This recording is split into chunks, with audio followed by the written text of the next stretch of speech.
You need to know this. We were warned 14 years ago. 14 years ago! That deregulating the big banks would crash the economy. When Congress passed the Graham-Leach-Bliley Act in 1999 and opened up commercial banks to the gambling houses on Wall Street by blowing away Glass-Steagall, very few people in Washington thought that was a bad idea. The Senate approved that by 90-8. The House approved it by 362-57. But there was one guy who did speak out quite loudly against deregulating the banks, against keeping gambling banks and commercial banks from operating, from being one entity.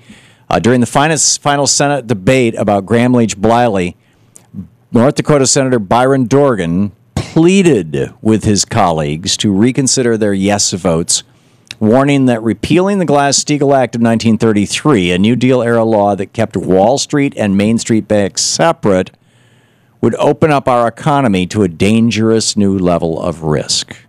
Check it out. I worry very much that the fusing together of the idea of banking, which requires not just safety and soundness to be successful, but the perception of safety and soundness, but to merge it with inherently risky, speculative activity is, in my judgment, unwise. There are some notions that represent transcendental truths that are true over time. And one of those, in my judgment, I fervently believe, is that we are, with this piece of legislation, moving towards greater risk.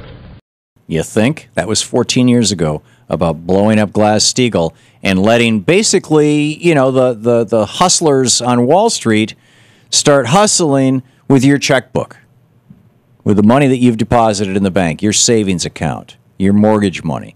Senator Dorgan also warned his fellow lawmakers that sometime in the near future they would regret their decision. I think we will, in 10 years' time, look back and say we should not have done that, because we forgot the lessons of the past.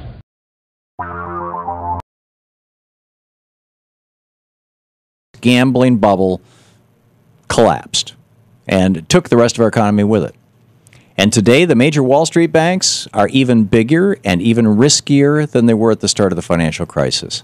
And until we reimpose Glass-Steagall and separate banking from gambling, we will, as Senator Dorgan warned us, continue to repeat history over and over and over again. If we don't heed his advice, the next great crash will come along sooner than we think. And that's why it's time right now to repeal Phil and Wendy Graham's Financial Services Modernization Act of 1999 and go back to making banking boring.